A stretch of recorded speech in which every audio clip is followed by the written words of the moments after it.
Okay, ladies and gentlemen, this is the 7th session in prostate cancer station. This is a pathology station that shows up in the MRCS Part B. Okay, so let us go to the questions of the examiner in this part. Most of the questions that will be mentioned here are related to recurrence and metastasis.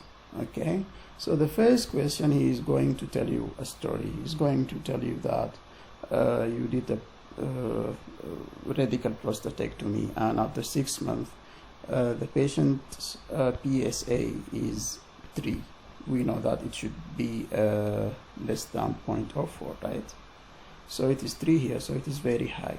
What do you think? And the answer for this question here is 2 words. Please remember them well, because this is the answer that you need to say for this question. Okay, the answer here is biochemical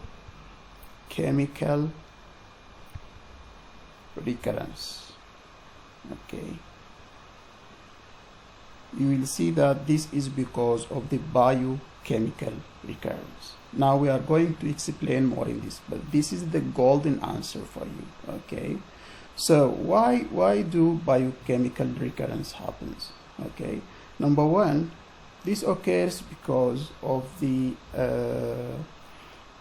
cells at the site of the prostatectomy. So when you do prostatectomy, there are some remaining cells, microscopic cells, that may and may not also, may or may not, but here they may, remaining cells that may still be there at the operation site.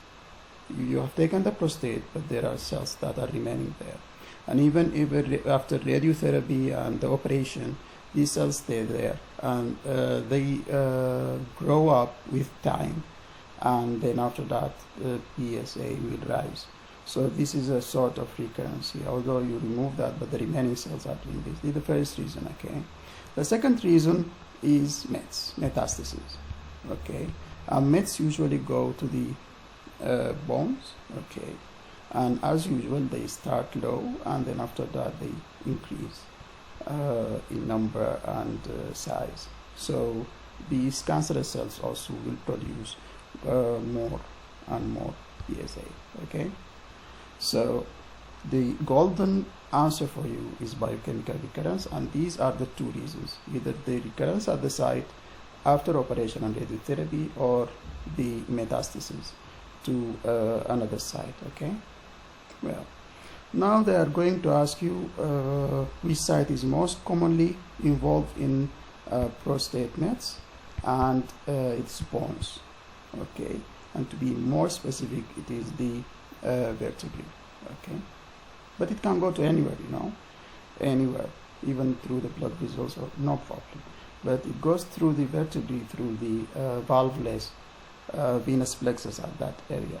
Okay, well, they are going to ask you which type of cancer, what is the type of mets, or type of mets that will involve the bones, and you want to know that, and please focus here, they are sclerotic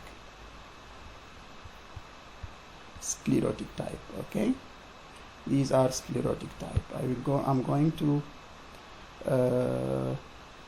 actually I cannot press enough on this point. The mets type in prostatic cancer to bone is sclerotic type. Well, so they are going to ask you another question: what are the investigations that you are going to do here? And you are going to check calcium, number 1, which will rise, and number 2, you are going to check alkaline phosphatase, which will be very high. Well, they are going to ask you now, the examiner will ask you why they rise, why calcium and alkaline phosphatase are high. Okay, and your answer should be here. It's so easy answer, but you want to focus here. The answer will be that this is due to increased bone deposition.